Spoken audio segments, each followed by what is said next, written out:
हरिओम श्रीराम अंबज्ञ। मी नेहा वीरा जाधव। बापूंकडे येऊन मला आता 17-18 वर्ष होत आहेत। आता जो मी अनुभव सांगत आहे तो माझ्या जॉब रिलेटेड आहे। थर्ड इयरपर्यंत मी गव्हर्नमेंट कॉलेज ऑफ इंजिनिअरिंग जळगावमधून इलेक्ट्रॉनिक्स अँड टेलिकम्युनिकेशनमधून इंजिनिअरिंग मागच्याच वर्षी 2017ला पासआउट झाले। तर थर्ड इयरपर्यंत एकदम निश्चिंत होते। मग लास्ट इयरला आला जॉबचा विषय की आता जॉब लागायचा वगैरे। जरी गव्हर्नमेंट कॉलेजला होते तरी श्युअरिटी नव्हती, कारण की सध्या रिसेशन खूप सुरू आहे।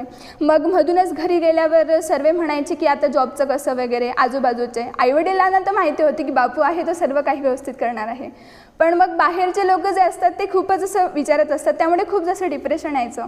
मग जे कॉम्पिटिटर्स होते तर ते पुण्याला जाऊन त्यांच्या रेफरन्सने सिलेक्ट होते। मग तेव्हा अजून खूप 6 महिने झाले, फक्त 6 महिने उरले होते शेवटचे। खूप डिप्रेशन यायला लागलं की बाप्पा आता कसं व्हायचं रे। म्हणजे मी तर टॉपर होते बापू कृपेने, बट स्टील ते टेन्शन खूप जबरदस्त असतं। शेवटचे 3 महिने उरले आणि खूप डिप्रेशनमध्ये गेले, म्हणजे कंपनीच येत नव्हते। तर एवढी रडायची बाप्पाला की बाप्पा बघ ना काहीतरी, मला माहिती आहे तू सर्व काही व्यवस्थित करणार आहेस। मग परीक्षा सुरू होती आणि असाच एक विषय आला, असाच एक निरोप आला की आपल्या याच्यामध्ये एक जर्मनीची मल्टीनॅशनल कंपनी येणार आहे आणि माझी जी फायनल इयरची एक्झाम होती ती 25 मेला संपणार होती आणि ती कंपनी येणार होती 22 मेला। तर मग बाप्पाला म्हटलं अरे बाप्पा कंपनी पण आली तर अशी की परीक्षेमध्ये। म्हटलं बाप्पा माझ्यासाठी ॲकॅडमिक्स खूप महत्त्वाचं आहे। मग म्हटलं जरी ती आली ना तरी मी काही इंटरव्ह्यू देणार नाही, जर तू तिला नंतर आणली असती तर मी नक्की दिला असता। म्हटलं बाप्पा एवढं करणार आहे माझ्यासाठी। तर मी त्या CR असल्यामुळे TNPची कोऑर्डिनेटर मला बनवलं होतं। मग मला एवढं सांगितल्यावर मला त्या सरांनी फोन केला की अगं नेहा क्लासमध्ये सांगून दे सर्वांना की जी 22 तारखेला कंपनी येणार होती ती आता 28 तारखेला येणार आहे।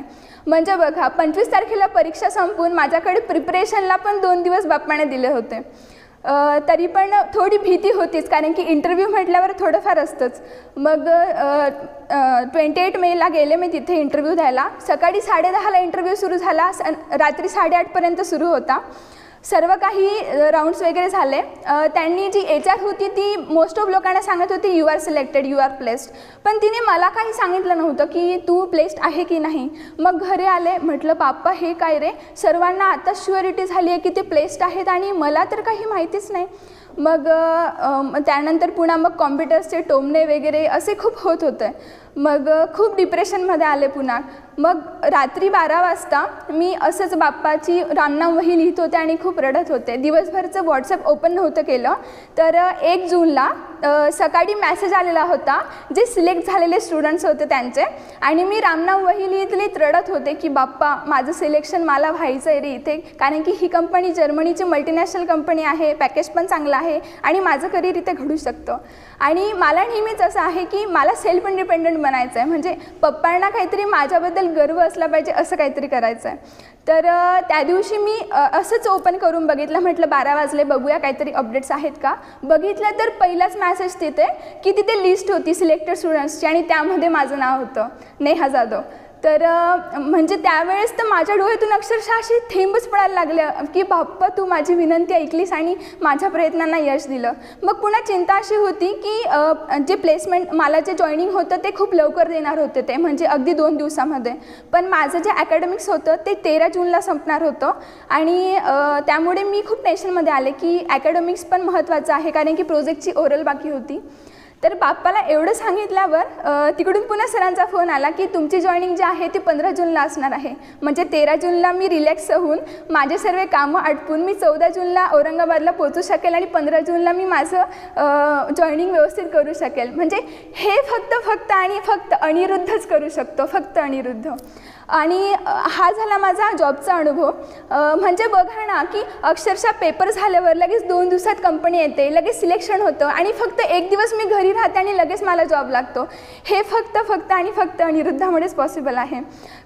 पुन्हा हा दुसरा अनुभव, कॉलेजमध्ये मी बापू कृपेने नेहमी टॉपरच असायचे, पण फर्स्ट सेमिस्टरला मला मेकॅनिक्सचा पेपर खूप खराब गेलेला आणि त्यामुळे मी खूप जास्त रडत होते। मम्मीला म्हणत होते मम्मी पासिंग तरी निघाली पाहिजे गं। मग आणि रिझल्ट आला, बापूला खूप म्हणजे प्रार्थना करत होते, खूप हे करत होते आणि रिझल्ट आला तर मेकॅनिक्समध्ये पूर्ण क्लासमध्ये मी टॉपर होते। आणि असंच एकदा सेकंड इयरला म्हणजे आमची जी हॉस्टेल होती ना ती मेरिटमध्ये मिळायची आणि मी ओपन कॅटेगरी असल्यामुळे मला टॉप करावं लागत होतं हॉस्टेल मिळवण्यासाठी. तर मी सेकंड टॉपर आले आणि सेकंड टॉपरला 2 मुली होत्या ओपनच्या. तर तेव्हा क्रायटेरिया काय पकडला गेला की CET जे आधीचे मार्क होते ते पण कन्सिडर होणार होते आणि मला CETमध्ये त्या मुलीपेक्षा कमी होते, तर मला हॉस्टेल मिळाले नव्हते. मग मी गेले की म्हटलं मॅम मलाही मिळालं पाहिजे, ऑब्व्हियसली माझे मार्क्स पण सेम आहेत. तर त्या रेक्टरनी अक्षरशः मला हकलून दिलं होतं. कैबन बाहेरून एवढे रडले मी की बाप्पा म्हटलं बघ रे, मी मार्क मिळवूनसुद्धा ही बाई मला हकलून देत आहे. खूप रडले. तर पुढच्या सेमिस्टरला म्हणजे हॉस्टेल तर बापूने दिलीच मला, नंतर ती रेक्टर स्वतः मला शोधत आली होती पूर्ण कॉलेजभर की नेहा तुला हॉस्टेल देत आहोत आम्ही, हे फक्त बापूच करू शकतो. तर पुढच्या सेमिस्टरपासून बापूने मला फक्त क्लास टॉपरच नाही तर पुढच्या सेमिस्टरला मी युनिव्हर्सिटी टॉपर आले थ्रू आऊट. म्हणजे अगदी त्या बाईने जर मला सांगितलं असतं की तुला युनिव्हर्सिटी टॉपर असलं पाहिजे तरीसुद्धा मला ती हॉस्टेल मिळाली असती. हे फक्त अनिरुद्धाच्या कृपेनेच होऊ शकतं. अजून पण माझे खूप मोठे ध्येय आहेत, फक्त आईवडिलांचंच नाही तर बापूचं पण नाव रोशन करायचं आहे आणि बापूनेही माझ्यावर गर्व केला पाहिजे असं काहीतरी करायचं आहे. आणि नक्की माझ्या प्रयत्नांना अनिरुद्ध नक्की यश देणार, कारण की त्याची कृपा तर सदैव आपल्यासोबत असतेच. हरिओम श्रीराम अंबद.